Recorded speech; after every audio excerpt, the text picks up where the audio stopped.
Hi everyone, and welcome to Jane Talks Real. It's Murder Mystery Monday, where I'll be talking about and reviewing an episode of Poirot, Murder, She Wrote, Diagnosis Murder, or Jonathan Creek. Today I'm looking at Poirot, Evil Under the Sun, or as I like to call it, that time someone was murdered with fake tan.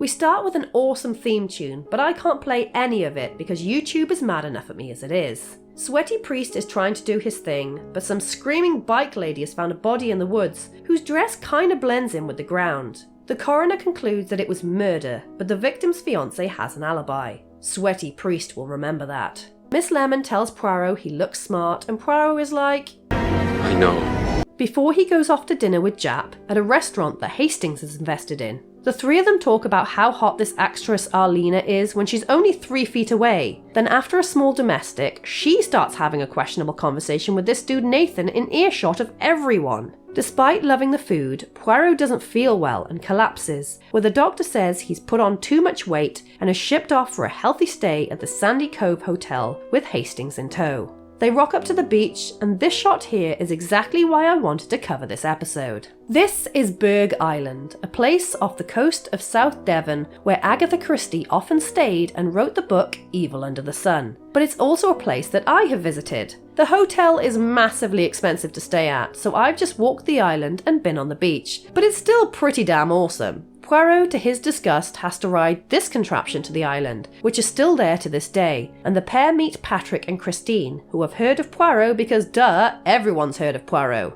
The actress from the restaurant is also there, so Christine is upset and suspicious because Patrick and Arlena have a history, and Arlena's husband Kenneth is mad because blah blah Patrick, blah blah history. These two are so obviously all over each other that you just know that one or both of them are going to wind up being victims or killers. At lunch, which Poirot is not impressed with, he runs into an old friend, Miss Darnley, the seamstress, because not only are there a lot of characters to remember, some of them are named like we're playing Happy Families. It turns out that this lady and Kenneth were childhood sweethearts, and how many more sides do we need to this love triangle? Anyway, Miss Darnley is a gossip and spills the tea on how much trouble Arlena is. And time for another character, Emily Brewster, who is disappointed that there isn't a grisly murder going on and determines that this would be a great place to kill someone. You, madam, smell like herring of the red variety, although she does pick Arlena out as a potential murder victim. Up rocks the priest, having gone from sweaty to full-on zombie, saying he's there for his health and points out the evil in the form of the two lovebirds. On a walk of the island, Poirot and Hastings come across a rickety old ladder leading down to Pixie Cove, to which Poirot is all like, thanks, but no thanks, and he spots a boat with a red sail moored in an odd place. Suddenly, Major Barry is here with a cryptic statement, and Poirot was determined to prevent the inevitable murder from even happening. But then he's stuffed in a steam cabinet where he meets Horace, the owner of the boat with the red sail, who is proper dodge. Later on, Poirot overhears a conversation on the balcony between Miss Darnley and Kenneth that sounds oddly like they're planning on bumping off Arlena. So better get those grey cells fired up because it's dinner time and everyone is here. Murder-obsessed Emily, dodgy Horace who spills his drink when someone mentions a hidden cave on the island, annoying kid character Lionel, Kenneth's son, who was a daughter with a darker story in the original novel, and Miss Darnley, who organises a game of tennis for the following day. Before she can sit down to dinner,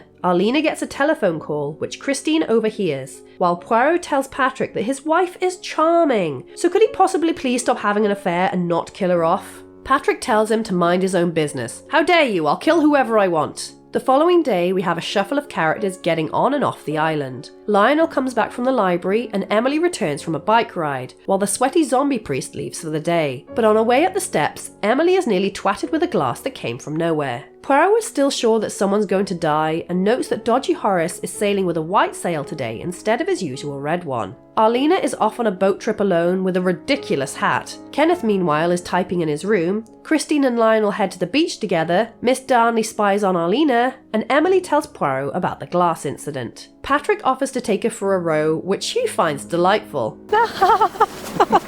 Christine realises she's going to be late for the tennis game when she asks Lionel for the time, so she takes off while Lionel opts to swim some more. During their row, Patrick and Emily spot Arlena sunbathing at Pixie Cove, so Patrick has the not so brilliant idea of stopping by to say hello. Only problem is, dead bodies can't say hello back. Emily offers to row back to get Poirot, not wanting to risk the rickety ladder, while Patrick and his acting face stays behind with the body. Just as Miss Darnley, Kenneth, Christine and Hastings gather for tennis, Emily comes rushing up and announces the murder.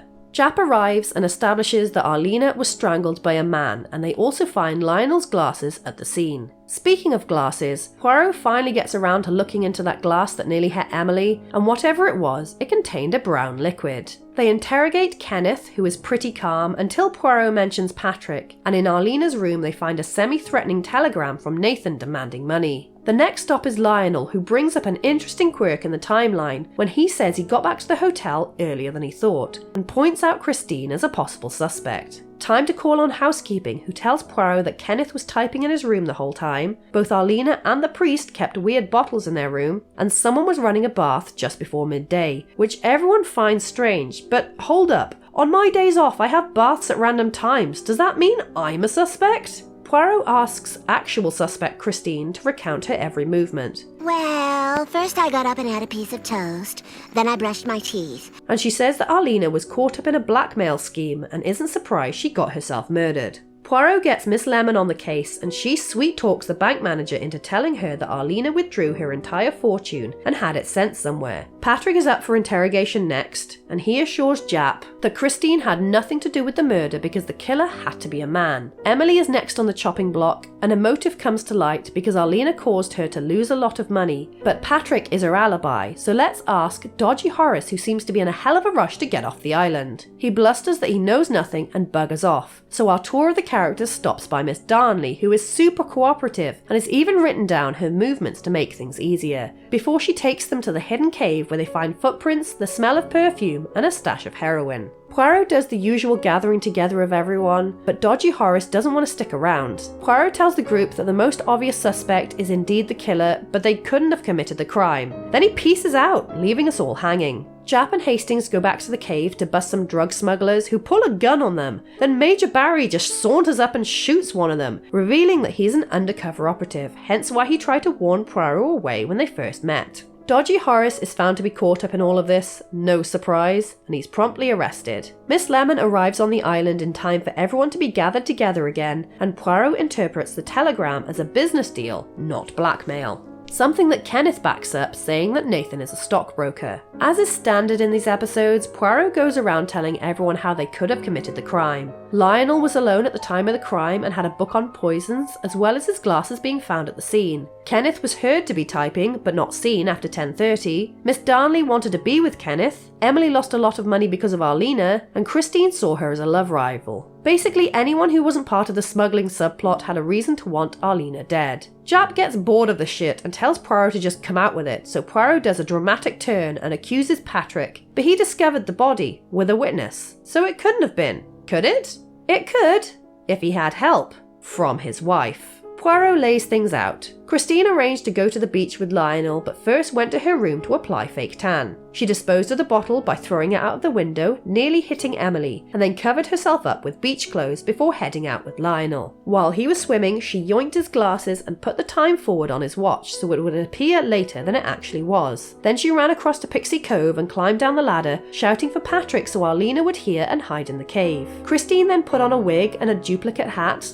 and became the body that Patrick discovered with Emily. Once she rode away for help, Christine dropped Lionel's glasses at the base of the ladder and climbed back up, and when Patrick went into the cave to get Arlena, he strangled her to death, placing her body where Christine's was. Christine made it back to the hotel and ran a bath to wash the tan off, which was heard by the maid, and finally she ran down to the tennis court to join the game at midday, just as Emily arrived to announce the murder. On top of that, she did the same thing with the body at the beginning of the episode. Under different names, Christine ran screaming to report the crime before the murder had even occurred, giving Patrick the alibi of being on the train, when in fact he went straight from the train and murdered his fiancée, putting her exactly where Christine was leading the police to, before making off with the poor woman's money. Mad that he's been caught, Patrick tries to strangle Poirot in front of everyone, which goes about as well as you'd expect. Back home, Poirot claims that he is fit and well, and Hastings suggests they go to his restaurant. But the trouble is, Poirot's collapse wasn't due to obesity.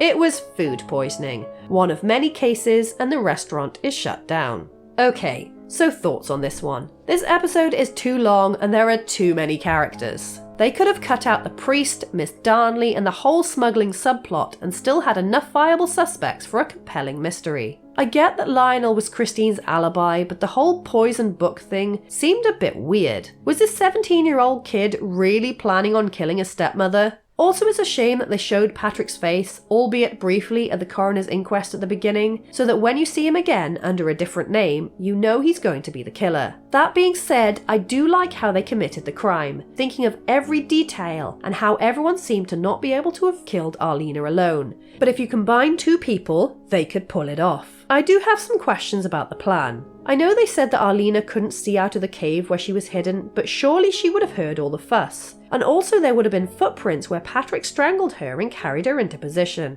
Also, where did they get an identical outfit, including hat, for Christine to use? And where did they hide it afterwards? Why was Patrick trying to get Arlena's money when she'd already lost it to Nathan? I think this episode was a bit overcomplicated, but the core idea was really good. It was a nice subvert of expectations, having Christine be the killer and Arlena the victim. All in all, I enjoyed this episode, even though it was a bit long-winded. There is a slight plot hole in this, and you'd only know it if you'd actually been to Berg Island yourself, but it's not an island all the time. When the tide goes out, there's actually a strip of beach that connects the island to the mainland, so people could have easily gone back and forth to the island when it was shut off by the police. But that's just a small detail, and obviously they made it look like it was an island surrounded by water all the time, and it doesn't detract from the episode, it's just a fun bit of trivia for you. We have two victims in this episode, both female, Alice Corrigan and Arlena Stewart, both strangled by our killer, Patrick Redfern. And while Christine didn't actually kill anyone, she was one hell of an accomplice. So there you have it. That was Poirot, Evil Under the Sun. Let me know your thoughts in the comments below, or come say hi on social media. If you enjoyed this video, then please hit that like button, it really does mean a lot, or consider subscribing if you want more videos like this one. Alternatively, feel free to check out my other YouTube channel, Jane Plays Games Badly.